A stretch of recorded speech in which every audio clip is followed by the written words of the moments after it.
दोस्तों, स्वागत है आप सबका आपके अपने यूट्यूब चैनल यूनिक स्टडी 360 में। तो दोस्तों, आज हम आपके साथ डिस्कस करेंगे रिस्पायरेटरी सिस्टम, श्वसन तंत्र। जैसा कि आप जानते हैं कि हमने बायोलॉजी में आपके 2 टॉपिक कंप्लीट करा दिए हैं, एक ह्यूमन हार्ट और दूसरा जो है ब्लड। तो दोस्तों, ये हमारा जो बायोलॉजी का तीसरा टॉपिक है रिस्पायरेटरी सिस्टम। तो दोस्तों, आज हम जानेंगे कि रिस्पायरेटरी सिस्टम क्या होता है, कैसे काम करता है ये श्वसन तंत्र, हम कैसे सांस लेते हैं, सांस लेने में कौन कौन से आर्गन हैं जो हमारी मदद करते हैं, और ये पूरा कॉन्सेप्ट जो है वो कैसे कंप्लीट होता है। तो दोस्तों, इसके बारे में आज हम डिस्कस करेंगे आपके साथ। श्वसन तंत्र क्या होता है दोस्तों? सबसे पहले जो रिस्पायरेटरी सिस्टम होता है उसे हिंदी में हम श्वसन तंत्र कहते हैं। और जो सांस जो लेते हैं दोस्तों हम, उसमें होता क्या है, उसमें ऑक्सीडेशन होता है दोस्तों, क्योंकि बिना ऑक्सीजन के जो हमारी सांस लेने की प्रक्रिया है वो कंप्लीट नहीं होगी। क्योंकि मोस्टली श्वसन तंत्र का मतलब ही है कि हम अपने अंदर ऑक्सीजन को लेते कैसे हैं, उसका मतलब इसीलिए उसको ऑक्सीडेशन कहते हैं, ऑक्सीकरण होता है इसमें, क्योंकि हम ऑक्सीजन को ग्रहण करते हैं। और दूसरा जो है दोस्तों हीट एंड एनर्जी, क्योंकि दोस्तों जब हम सांस लेते हैं तो हमें एनर्जी मिलती है, हमें ऊर्जा मिलती है, सांस लेने से हमें ऊर्जा मिलती है। और जो ऊष्मा ऊष्मा दोस्तों इससे मिलती है, क्योंकि ऊर्जा जो हमें ऊर्जा और ये एनर्जी कैसे मिलती है, तो जब हम सांस लेते हैं हमको ऑक्सीजन मिलती है तो हमारी बॉडी को एनर्जी मिलती है, तो हमारी बॉडी को एनर्जी मिलती है दोस्तों। और ऊष्मा जो होती है, हमारी जो हीट होती है, हमको हीट कैसे मिलती है, क्योंकि हमारी बॉडी में जो जो वेंस में जो हमारा ब्लड सर्कुलेट होता है उससे जो है हमारा शरीर जो है वो गर्म रहता है, तो उससे हमको हीट मिलती है और ऊर्जा हमें ऑक्सीजन से मिलती है। तो ऑक्सीडेशन में जब हम ऑक्सीजन लेते हैं श्वसन में, तो हमारे शरीर को ऊर्जा तथा ऊष्मा दोनों मिलती हैं। और इसमें कैटाबोलिक एक्टिविटी होती है। कैटाबोलिक का मतलब होता है दोस्तों किसी चीज़ को 2 भागों में ब्रेक करना, किसी चीज़ को 2 भागों में ब्रेक करना यानी तोड़ना, किसी चीज़ को 2 भागों में ब्रेक करना यानी तोड़ना। कैटाबोलिक का मतलब होता है दोस्तों ब्रेक करना, और एनाबोलिक का मतलब होता है किन्हीं 2 चीज़ों को आपस में जोड़ना। कैटाबॉलिक का मतलब जैसे हमारा बॉडी के अंदर श्वसन में जब क्रेब्स चक्र बनता है तो उसमें ग्लूकोज से जो है ग्लूकोज टूटता है, फ्रक्टोज बनता है और उसमें CO2 मुक्त होती है, तो उसको दोस्तों कैटाबॉलिक एक्टिविटी बोलते हैं। ये कैटाबॉलिक जो है वहीं से लिया गया है। अब हम दोस्तों देखते हैं कि रिस्पायरेटरी ऑर्गन कौन कौन से होते हैं, हमारी जो श्वास लेने के जो अंग हैं वो कौन कौन से हैं। तो दोस्तों, हमारे जो मैमल्स होते हैं स्तनधारी, जैसे हम लोग जो अपने बच्चों को दूध पिलाते हैं, ऐसे कहिए जो अपने बच्चों को दूध पिलाते हैं वो मैमल्स होते हैं, वो स्तनधारी होते हैं। तो जितने भी स्तनधारी होते हैं वो अपने फेफड़ों से लंग्स से सांस लेते हैं। जितने भी स्तनधारी हैं वो अपने फेफड़े और लंग्स से सांस लेते हैं। कीट जो हैं, इंसेक्ट जो हैं, बैक्टीरिया, वो अपनी ट्रेकिया ट्रेकिया यानी श्वास नली, ट्रेकिया जो होती है दोस्तों श्वास नली से सांस लेते हैं। जो कीट और इंसेक्ट्स हैं ये श्वास नली से सांस लेते हैं, जिसे ट्रैकिया कहते हैं। जलीय जीव जो हैं दोस्तों, एक्वेटिक एनिमल्स जो हैं, वो क्लोम दोस्तों क्या होता है, क्लोम होता है गिल्स का मतलब होता है गलफड़े जो होते हैं दोस्तों। गिल्स का मतलब क्या होता है, गलफड़े, जिससे हम जो जो ये जलीय जीव होते हैं ये अपने गिल्स गलफड़ों से सांस लेते हैं, जिन्हें हम क्लोम कहते हैं। और मेढक दोस्तों, जो मेढक होता है, मेढक अपनी स्किन से सांस लेता है। मेढक जो है स्किन से सांस लेता है। हालांकि मेढक के कॉन्सेप्ट में दोस्तों 3 टाइप के कॉन्सेप्ट बनते हैं। जो मेढक जो होता है ये जब भूमि पर होता है, ये जब भूमि पर होता है तो दोस्तों ये है, जब मेढक भूमि पर होता है तो फेफड़ों से सांस लेता है, तो फेफड़ों से सांस लेता है। और जब मेढक पानी में होता है, और जब मेढक पानी में होता है तब भी फेफड़ों से सांस लेता है, तब भी फेफड़ों से सांस लेता है। और जब मेढक ज़मीन के अंदर होता है, जब मेढक ज़मीन के इनसाइड होता है, तब जो है दोस्तों ये अपने गिल्स से सांस लेता है, तब जो है ये अपने गिल्स से सांस लेता है। और जो मेढक का बहुत छोटा बच्चा होता है जिसे टेडपोल कहते हैं, टेडपोल जो होता है वो भी दोस्तों गिल्स से सांस लेता है। तो मेढक जब पानी में रहता है, पानी में रहेगा या मिट्टी पे रहेगा तो फेफड़ों से सांस लेगा। और जब हमारा मेढक जो है जो जब पानी में रहेगा और मिट्टी में रहेगा तो फेफड़ों से सांस लेगा, और जब मिट्टी के अंदर होगा तो स्किन से सांस लेगा। और जब टेडपोल की अवस्था में होता है दोस्तों तो गिल्स से सांस लेता है। तो हमारी टेडपोल की अवस्था में जो है ये गिल्स से सांस लेता है। अगला देखते हैं दोस्तों, ये हमारा जो ब्रीदिंग है, ये ब्रीदिंग कैसे कंप्लीट होती है, जिसे हम हिंदी में श्वासोच्छ्वास कहते हैं। हिंदी थोड़ी टिपिकल है दोस्तों इसकी। ब्रीदिंग, हम ब्रीदिंग समझते हैं, ब्रीदिंग क्या होता है दोस्तों। जब हम अंदर की तरफ सांस खींचते हैं तो उसको हम इंस्पिरेशन कहते हैं, जब हम अंदर की तरफ अपनी सांस खींचते हैं तो उसे इंस्पिरेशन कहते हैं, और जब उस सांस को छोड़ते हैं तो एक्सपीरेशन। लेना यानी इंस्पिरेशन, छोड़ना यानी एक्सपीरेशन। और दोस्तों हिंदी में इसे क्या कहते हैं, हिंदी में इसको कहेंगे, जब हम सांस लेंगे तो हम इसको कहेंगे निश्वसन, और जब हम इस सांस को छोड़ेंगे तो कहेंगे निःश्वसन। तो लेना मतलब इंस्पिरेशन और छोड़ना मतलब एक्सपीरेशन। तो दोस्तों जब हम सांस लेते हैं तो हम नाइट्रोजन जो है 78% लेते हैं, ऑक्सीजन 21% लेते हैं, और CO2 0.03% लेते हैं। दोस्तों ये याद करने की चीज़ नहीं, क्योंकि ऑब्वियस सी बात है, जब हम सांस लेते हैं तो सांस में हम वही ना लेंगे जो एटमॉस्फेयर में होगा, और एटमॉस्फेयर में दोस्तों हमें पता है ये नाइट्रोजन 78% होती है, O2 21% होती है, और कार्बन डाइऑक्साइड 0.03%। तो इसको याद करना इतना मतलब ऐसा क्या दोस्तों, ये तो याद ही है हमको, क्योंकि जब हम लेंगे तो हम लेंगे क्या, जो होगा एटमॉस्फेयर में वही लेंगे, क्योंकि हम सांस एटमॉस्फेयर में लेंगे तो एटमॉस्फेयर में जो गैसें होंगी हम वही लेंगे। अब हम दोस्तों देखते हैं कि इसमें जो बाहर छोड़ना है, एक्सपीरेशन है, इसमें क्या होता है। एक्सपीरेशन में दोस्तों जब हम नाइट्रोजन 78% लेते हैं इंस्पिरेशन में, तो नाइट्रोजन 78% हम एक्सपीरेशन में छोड़ देते हैं। लेकिन यहाँ पर जो ऑक्सीजन हम 21% लेते हैं दोस्तों, वो यहाँ पर हम जब एक्सपीरेशन करते हैं तो ऑक्सीजन 70% छोड़ते हैं। यहाँ से 4% का डिफरेंस आता है, यहाँ से दोस्तों 4% का डिफरेंस आता है। और कार्बन डाइऑक्साइड जो दोस्तों वो 0.03% लेते हैं, और छोड़ते कितनी है, 4%। यानी सीधा सा फंडा है दोस्तों, 4% का जो डिफरेंस है उसको ध्यान में रखिए दोस्तों। ये दोनों चीज़ें आपको अपने आप हो जाएंगी, याद हो जाएंगे। ऐसा समझिए दोस्तों, नाइट्रोजन जो है एटमॉस्फेयर में 78% होती है तो हम 78% लेंगे, तो हम 78% लेंगे। ऑक्सीजन 21% होती है तो हम 21% लेंगे।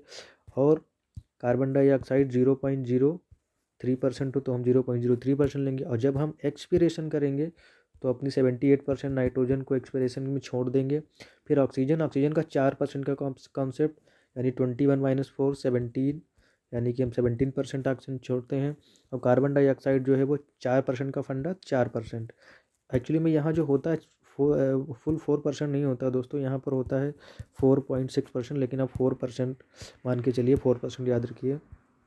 तो ये होता है दोस्तों ब्रीदिंग में हम क्या कितना लेते हैं। और बस ब्रीदिंग में हमको ये याद रखना है कि एटमॉस्फेयर से जितनी गैसें हम लेते हैं उसमें नाइट्रोजन को छोड़ करके ऑक्सीजन में और कार्बन डाइऑक्साइड में 4% का डिफरेंस आता है। ऐसे दोस्तों याद रखिए, आपको हमेशा के लिए याद रहेगा। अब हम दोस्तों देखते हैं कि जो हमारा वे ऑफ रिस्पिरेशन होता है, श्वसन मार्ग कौन कौन से हैं, किन किन चीज़ों से हम सांस लेते हैं, तो कैसे कैसे वो कंप्लीट होती है हमारी बॉडी में, उसको हम देखते हैं। तो सबसे पहले दोस्तों आता है हमारा जो है नॉस्ट्रिल मतलब नासा छिद्र, जिसे दोस्तों हमारा कुछ, एक मिनट दोस्तों, ऐसा हमारा जो स्ट्रक्चर जो होता है वो कुछ ऐसा होता है ना दोस्तों, ऐसा करके, जो ये मान लीजिए ये हमारी नोज़ है दोस्तों, तो जो ऐसा स्ट्रक्चर होता है यहाँ पे, जो नॉस्ट्रिल होता है ये होता है, यहाँ पर होता है दोस्तों नॉस्ट्रिल, और यहाँ पर होता है हमारी नज़ल कैविटी, ये वाला होता है नज़ल कैविटी, यहाँ पर होता है नॉस्ट्रिल। तो सबसे पहले हम क्या होता है दोस्तों, सबसे पहले जो सांस हवा एयर लेते हैं, जो गैसें हम लेते हैं एटमॉस्फेयर से, वो सबसे पहले जाती हैं नॉस्ट्रिल में, नॉस्ट्रिल से फिर आती हैं नज़ल कैविटी में, नासा कपाट में, उसके बाद आती हैं ग्रासनी यानी फेरिंग्स। फेरिंग्स क्या होता है दोस्तों, फेरिंग्स होता है जैसे जो माउथ होता है इंसान, जो ह्यूमन का माउथ होता है, माउथ को जब हम इसको खोलते हैं ना तो अंदर की तरफ जो स्पेस जाता है हमारे गले तक, ये वाला क्या होता है दोस्तों, ये होता है ग्रासनी, इसे हम फेरिंग्स बोलते हैं, इसे हम फेरिंग्स बोलते हैं। उसके बाद आता है फेरिंग्स के बाद आता है, फेरिंग्स के बाद आता है दोस्तों लैरिंग्स। लैरिंग्स क्या मतलब, लैरिंग्स क्या होता है दोस्तों, ये हमारा वॉइस बॉक्स होता है, लैरिंग्स को हम वॉइस बॉक्स कहते हैं। जैसे आपने देखा होगा कि गले के नीचे जो थोड़ा उभरा हुआ होता है उसको जब हम दबा देते हैं तो हमारी आवाज़ बाहर नहीं आती है दोस्तों, वह लैरिंग्स होता है, जिसे हम वॉइस बॉक्स कहते हैं। और इसके बाद दोस्तों जो है हमारी एयर जो जाती है, हमारा जब हम सांस लेते हैं तो एयर कहाँ जाती है, फिर दोस्तों वो एयर जो है, वो एयर हमारी जाएगी ट्रेकिया में। ट्रेकिया क्या होता है, सांस नली जो होती है जिसमें ना दोस्तों, सांस नली, इसको हम ट्रेकिया कहते हैं। जैसे ये ऐसे ऐसे जाके लंग्स से जो कनेक्ट होती है सांस नली, इसको हम ट्रेकिया कहते हैं, सांस नली को ट्रेकिया कहते हैं। और सांस नली उसके बाद ट्रेकिया के बाद कहाँ जाता है दोस्तों, ये जाता है ब्रोंकाई। ब्रोंकाई का क्या मतलब होता है दोस्तों, ये सांस नली जो हमारी आती है, ट्रेकिया जो आती है वो पहले ऐसे सिंगल आती है, उसके बाद जब इधर दोनों तरफ लंग्स होते हैं, दोनों तरफ लंग्स होते हैं, ये यहाँ से दो पार्टों में मुड़ जाती है।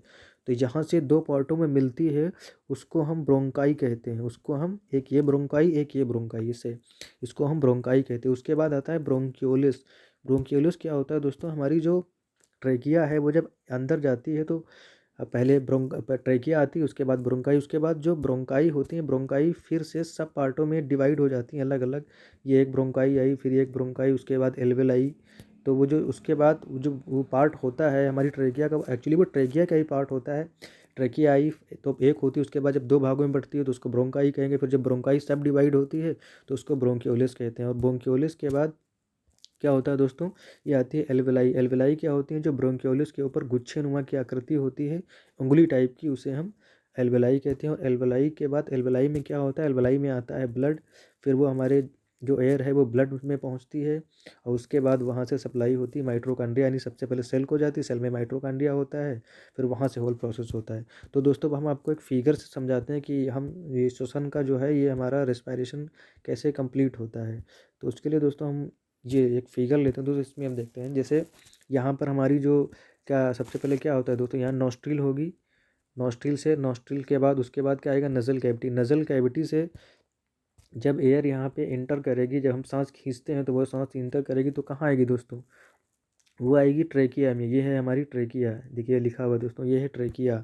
जब इसमें ट्रेकिया में आएगी, फिर ट्रेकिया जब दो भागों में बट जाएगी तो उसको क्या कहेंगे, ब्रोंकाई। एक ये ब्रोंकाई, एक ये ब्रोंकाई। ब्रोंकाई के बाद दोस्तों क्या होता है, ब्रोंकियोलिस। तो हमारी ये जो छोटी छोटी हैं दोस्तों, ये जो बट गई हैं इधर उधर, ये हो गई ब्रोंकाई, ये होगी ब्रोंकोलियस।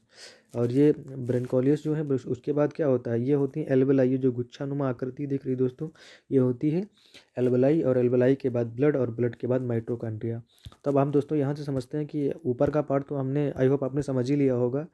ऊपर का पार्ट जो है दोस्तों, ये एल्वेलाई तक आप समझ गए होंगे। एल्वेलाई के बाद हम आगे देखते हैं इसमें ब्लड और माइटोकॉन्ड्रिया के कॉन्सेप्ट का एक्सप्लेनेशन कैसे करेंगे हम। तो दोस्तों इसमें हम आपको बताते हैं, यहाँ से एयर आई, यह हो गई हमारी ट्रैकिया, और ट्रैकिया के बाद ब्रोंकाई, ब्रोंकाई के बाद ब्रोंकियोलिस, ब्रोंकियोलिस के बाद क्या होगा दोस्तों, एल्वेलाई। अब एल्वेलाई में दोस्तों क्या होता है, ये जो हमारी एल्वेलाई होती हैं, एल्वेलाई में दोस्तों क्या होता है, यहाँ रहता है ब्लड। और ब्लड, ब्लड में क्या होता है दोस्तों, हमारा जो ब्लड होता है, उस ब्लड में दोस्तों क्या होता है, हीमोग्लोबिन। ब्लड में क्या होगा, हीमोग्लोबिन होगा। तो हीमोग्लोबिन क्या करेगा, जब यहाँ पर एयर आती है तो वहाँ से ऑक्सीजन को लेगा, उसको ऑक्सीजन को लेगा और यहाँ से ले करके वो सीधे पूरी बॉडी में सबसे पहले उसको भेजेगा बॉडी में, उस ऑक्सीजन को सब हर जगह बॉडी में भेजेगा। जितने भी ऑर्गन्स हैं सबके सब जगह वो सप्लाई करेगा, सब लोग ऑक्सीजन लो। मतलब ये जो यहाँ से आई हुई है, इसको जब खींचते हैं तो ये हीमोग्लोबिन, यहाँ पर होता है ब्लड। ब्लड क्या करेगा, हीमोग्लोबिन, उसमें होगा हीमोग्लोबिन। हीमोग्लोबिन का दोस्तों काम क्या होता है, हीमोग्लोबिन का काम होता है कि होल बॉडी में जितनी भी गैसें हैं उनका आदान प्रदान करना, यानी गैसों का जो ट्रांसपोर्टेशन है वो हीमोग्लोबिन करता है हमारी होल बॉडी में। तो ये क्या करेगा, यहाँ से जो ऑक्सीजन आई है उसको लेके होल बॉडी में सप्लाई करेगा, हमारी पूरी बॉडी को सप्लाई करेगा। कहाँ ले जाएगा, सेल। जब सेल में ले जाएगा, ये सेल में होती है माइटोकॉन्ड्रिया। माइटोकॉन्ड्रिया को हम पावर हाउस बोलते हैं दोस्तों। तो माइटोकॉन्ड्रिया में होता क्या है, माइटोकॉन्ड्रिया में एक क्रेब्स चक्र बनता है, माइटोकॉन्ड्रिया में एक क्रेब्स चक्र कंप्लीट होता है। क्रेब्स चक्र का मतलब क्या होता है दोस्तों, ये जब यहाँ से जाता है लेकर के ऑक्सीजन, तो सेल को देगा, सेल में क्रेब्स चक्र कंप्लीट, क्रेब्स चक्र जो होता है वो कंप्लीट होगा। क्रेब्स चक्र मतलब दोस्तों क्या है, वहाँ पर क्या है, हमारा ग्लूकोज बनता है, और जब ग्लूकोज बनेगा तो वहाँ से CO2 मुक्त होती है। कोशिकाओं में ग्लूकोज बनता है और वहाँ से CO2 मुक्त होती है। तो ये क्या करेगा, ये हमारा जो हीमोग्लोबिन है ये ऑक्सीजन को दे देगा, और वहाँ क्रेब्स चक्र में जो CO2 मुक्त हुई है उसको ला के फिर से एल्वेलाई को दे देगा, एल्वेलाई को दे देगा। एल्वेलाई क्या करेगा, फिर यहाँ से जब हम एक्सपिरेशन करेंगे तो ये CO2 बाहर चली जाएगी, फिर न्यू फ्रेश एयर आएगी, उसमें ऑक्सीजन होगी। फिर हमारी नज़ल कैविटी, नॉस्ट्रिल और ट्रेकिया, ट्रेकिया से ब्रोंकाई, ब्रोंकाई से ब्रोंकोलिस, उसके बाद फिर आएगा हमारा एल्वेलाई में। एल्वेलाई क्या करेगा, फिर से सप्लाई करेगा होल बॉडी में, क्रेब्स चेक कंप्लीट होगा, CO2 मुक्त होगी, CO2 को फिर लाएगा, फिर एल्वेलाई को देगा। एल्वेलाई में जब हम एक्सपिरेशन करेंगे तो CO2 बाहर होगी, फ्रेश एयर अंदर आएगी, और फिर ये पूरा जो है हमारी साइकिल चलती रहती है दोस्तों हमारी बॉडी में। जो है श्वसन ऐसे कंप्लीट होता है। मतलब ये होता है कि हमारी लंग्स और जो ब्रोंकाई और ब्रोंकोलियस होती हैं, एल्वेलाई मिलके श्वसन को कैसे कंप्लीट कराती हैं, होल प्रोसेस दोस्तों ये होता है इसमें। और जो दोस्तों ये होता है, ये हमारी जो सांस लेने में सबसे ज़्यादा मदद जो करता है दोस्तों, ये डायफ्राम करता है। डायफ्राम का मतलब क्या है दोस्तों, जब हम सांस को खींचते हैं, जब हम सांस को खींचते हैं तो ये डायफ्राम क्या होता है दोस्तों, ये उठ जाता है। सांस को जब हम ऐसे, जैसे जब लंबी सांस को जब हम खींचेंगे तो ये डायफ्राम नीचे आएगा और ये फेफड़े ऐसे उठ जाएंगे, ये ऐसे होगा, हम सांस को खींच लेंगे। फिर जब सांस को छोड़ना होता है, जब सांस को छोड़ना होता है तो ये जो हमारे लंग्स हैं, लंग्स में इतनी पावर नहीं होती दोस्तों कि लंग्स जो हैं ऐसे हम सांस को छोड़ें, इतने मतलब इसमें इतनी पावर नहीं होती। तो उसकी उसमें क्या है, ये हमारा जो डायफ्राम है ये हेल्प करता है। ये ऐसे ऐसे थोड़ा सा उड़ जाता है तो फेफड़े ऊपर की तरफ उड़ जाते हैं, तो हम आसानी से सांस को छोड़ सकते हैं। मान लीजिए दोस्तों हमने सांस लंबी सी खींची, उसके बाद ये डायफ्राम जो है नीचे चला गया, डायफ्राम फिर ऊपर, डायफ्राम जो है वो ऊपर नहीं आया तो हम सांस छोड़ नहीं पाएंगे, हम मर जाएंगे। तो मेन काम जो होता है 70% काम जो कंप्लीट करता है वो हमारा डायफ्राम कंप्लीट करता है। जब हम सांस को ऐसे ऊपर की तरफ खींचते हैं तो डायफ्राम नीचे चला जाता है, और जब डायफ्राम को हमको सांस छोड़नी होती है तो ये जो हमारा फेफड़ा होता है उसको ऊपर की तरफ प्रेशर चाहिए, तो डायफ्राम थोड़ा ऊपर उठ जाता है, इसको प्रेशर दे देता है, और उस जो हमने सांस को छोड़ना है वो एक्सपिरेशन हम आसानी से कर पाते हैं। तो उसमें जो है डायफ्राम का बहुत बड़ा रोल होता है दोस्तों। इसका अप्रॉक्सीमेटली 70% काम जो है वो डायफ्राम ही करता है। और जो कभी कभी दोस्तों आपने देखा होगा कि लोगों के एक्सीडेंट हो जाते हैं, कहीं से गिर जाते हैं, तो उनमें टूटता कुछ भी नहीं है, लेकिन फिर भी जो है इंसान की मौत हो जाती है। इंसान की क्यों मौत हो जाती है, बाहर से पूरी बॉडी सही सलामत दिखाई थी, लेकिन उसमें क्या होता है दोस्तों, बैक साइड में या आपके पेट के थोड़ा हल्के नीचे बैक साइड में जब चोट लगती है अचानक, तो हमारा ये क्या होता है, डायफ्राम जो है ये ब्रेक हो जाता है। और जब डायफ्राम दोस्तों ब्रेक हो जाता है तो हम सांस लेते हैं लेकिन छोड़ नहीं पाते हैं, इसीलिए आदमी की तुरंत मृत्यु हो जाती है। इसीलिए जो है डायफ्राम का बहुत बड़ा रोल है हमारी बॉडी में। और दोस्तों कभी अब आप यहाँ से एक क्वेश्चन बनेगा दोस्तों कि जो हमारी प्रेग्नेंट लेडीज़ होती हैं, फिर उनमें डायफ्राम कैसे काम करता होगा, क्योंकि यहाँ पर तो, क्योंकि डायफ्राम के जस्ट नीचे की जगह जो है वो बेबी घेर लेता है, यहाँ पर जो बम्प होता है बेबी घेर लेता है, तो ये डायफ्राम फिर तो ना नीचे जा पाएगा ना ऊपर आ पाएगा। फिर जो प्रेग्नेंट लेडीज़ होती हैं वो सांस कैसे लेती, तो उसमें जो प्रेग्नेंट लेडी होती है दोस्तों, उसमें सांस लेने में जो हेल्प करती हैं वो रिब्स करती हैं। हमारी जो रिब्स होती हैं, जिन्हें हम पसलियाँ बोलते हैं, तो प्रेग्नेंट लेडी में सांस लेने में वो रिब्स काम करती हैं। इसीलिए अगर प्रेग्नेंट लेडी की हड्डियाँ टूट जाती हैं तो उसकी मृत्यु हो जाती है, क्योंकि तब वहाँ पर डायफ्राम उनका पहले से हेल्प नहीं कर रहा होता है, क्योंकि वो रिब्स के जरिए सांस ले हो रही होती हैं, और वो रिब्स भी ब्रेक हो जाएगा तो फिर उनको सांस लेने में दिक्कत हो जाएगी। इसलिए दोस्तों ये कॉन्सेप्ट है हमारा, जो मेन जो है डायफ्राम का है। और जो सबसे बड़ी बात दोस्तों जो है, ये जो हम जब हम सांस लेते हैं, जब हम दोस्तों सांस लेते हैं तो जो हमारी ये जो ट्रेकिया होती है हमारी, ये जो हमारी ट्रेकिया जो होती है दोस्तों, मान लीजिए ये हमारी नज़ल कैविटी से आया, और फिर दोस्तों ये हमारी ट्रेकिया है, और एक मिनट दोस्तों, ये हमारी जो ट्रेकिया है ये ऐसे आई। अब यहाँ पर हमारे जो लंग्स होते हैं ऐसे ऐसे, ये जो हमारे लंग्स हैं, फिर ट्रेकिया दो भागों में मुड़ जाती दोस्तों, तो इसको हम क्या कहते हैं, ब्रोंकाई, फिर इसके बाद ब्रोंकियोलिस। तो दोस्तों होता क्या है, ये जो है यहाँ यहाँ से जब हम दोस्तों जब कुछ खाते हैं, तो दोस्तों सोचने की बात ये है, जब हम कुछ खाते हैं तो यहाँ से एयर भी आती है और खाना भी आता है, तो वो हमारा खाना जो है वो हमारा लंग्स में क्यों नहीं चला जाता है, वो सिर्फ वो हमारे इसी में इस तरफ क्यों आता है, वो लंग्स में नहीं जाके वो हमारी आंतों की तरफ आता है।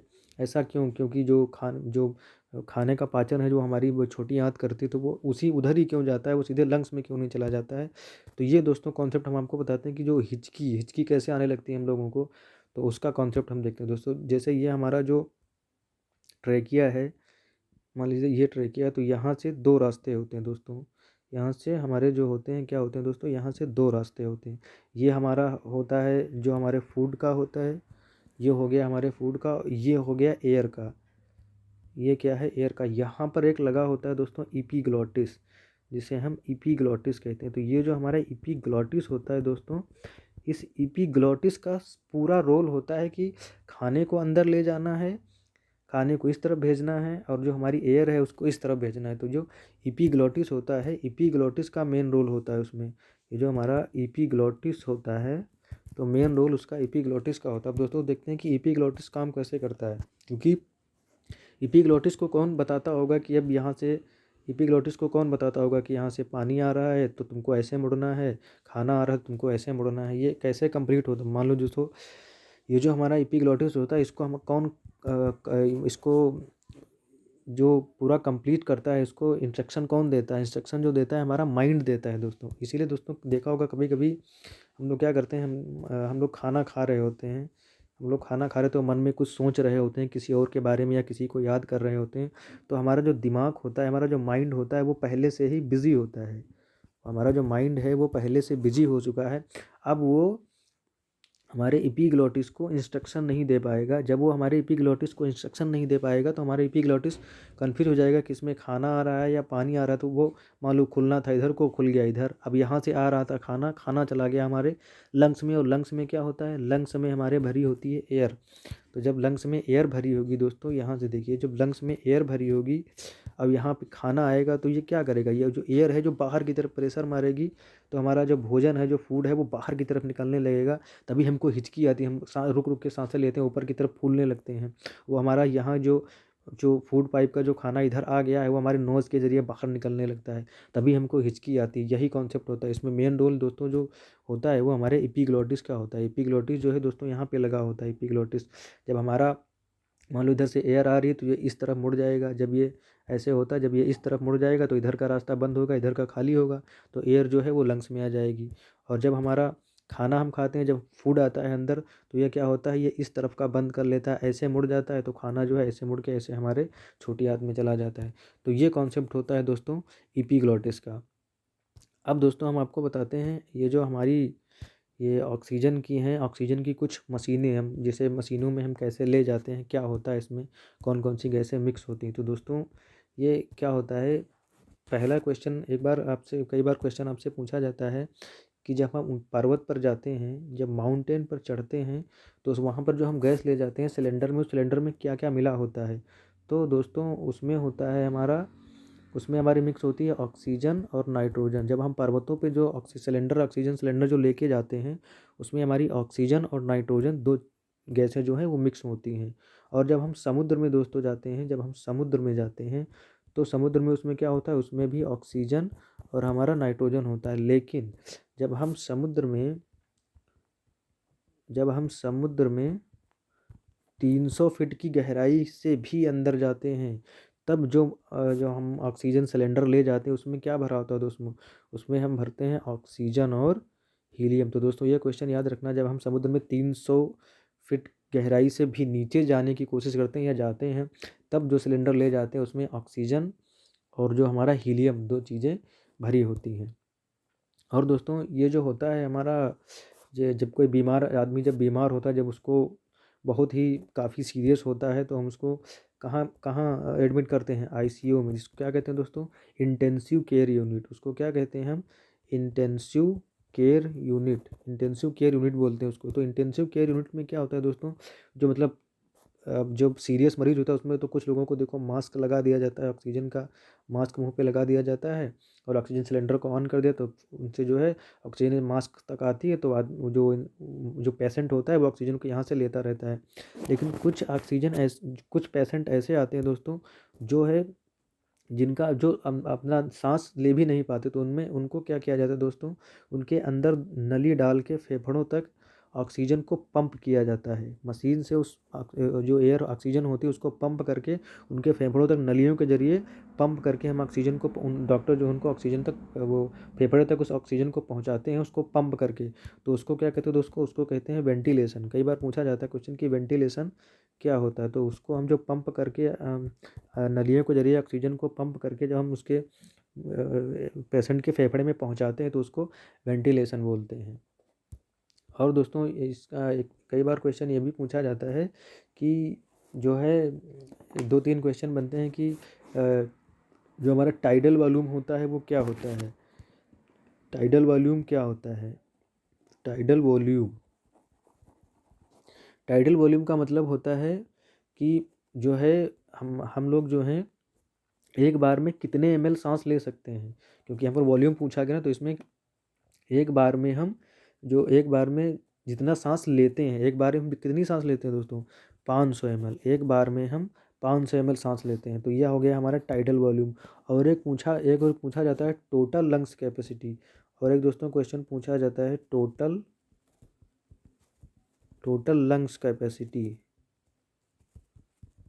तो टोटल लंग्स कैपेसिटी कितनी होती है दोस्तों, ये हमारी होती है 6000 ml। ये दोस्तों हमारी होती है 6000 ml, यानी हमारे जो फेफड़े हैं, हमारे जो लंग्स हैं, उसमें कितनी एयर आ सकती है, तो वो दोस्तों 6000 ml आ सकती है, यानी 6 लीटर। टोटल 6000 ml जो है एयर वो आ सकती है। और दोस्तों ये जो सांस लेने का कॉन्सेप्ट होता है, तो जब आदमी जगा हुआ होता है, जब आदमी जगा रहता है, चल रहा है, दिन में जब घूम रहा है, तो वो एक बार में 1 मिनट में 12 बार सांस लेता है।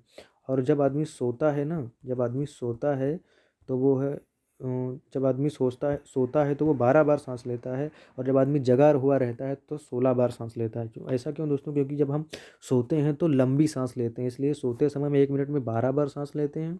और जब जगे हुए होते हैं तो हम 16 बार लेते हैं। और जो छोटे बच्चे होते हैं ना, ये जो छोटे बच्चे होते हैं, छोटे बच्चे एक बार में जो है वो 25 से 26 बार सांस लेते हैं। छोटे बच्चे एक बार में 25 से 26 बार सांस लेते हैं। तो दोस्तों अभी जो महामारी चली थी कोरोना, तो दोस्तों कोरोना में क्या होता था, कोरोना सबसे ज़्यादा जो असर करता था वो ट्रेकिया और ब्रोंकाई पे करता था। वो क्या करता था कि ट्रेकिया और ब्रोंकाई को आपस में चिपका देता था। आप कितना भी सांस लेंगे खींच ही नहीं पाएंगे, सांस यहाँ की यहाँ भरी रह जाएगी और आप इसको ऊपर ले ही नहीं जा पाएंगे। क्या करता है, उस हमारी ट्रेकिया को आपस में यहाँ पे बैठ जाता है वायरस, इस ट्रेकिया को एकदम छोटा सा कर देता है, एकदम चिपका देता है, कोई जगह नहीं बचती है। यहाँ पर जो कार्टिलेज सी टाइप की जो कार्टिलेज लगी होती है, ये जो आपको गोल गोल आकृति जैसी देखती है, तो दोस्तों ये होती है कार्टिलेज। कार्टिलेज एक बहुत पतली हड्डी होती है। जो पतली हड्डी होती है इसके ऊपर स्प्रिंग जैसे लगी होती है, ताकि वो इसलिए लगी रहती है दोस्तों, ताकि ये जो हमारा ताकि हमारी जो ट्रेकिया है, ये ट्रेकिया चिपके ना। मान लो कभी सूख गई तो ये चिपक सकती है, और अगर ये चिपक जाएगी तो हम सांस नहीं ले पाएंगे। तो ये जो कार्टिलेज होती है दोस्तों, इसे हाइमीन कार्टिलेज कहते हैं।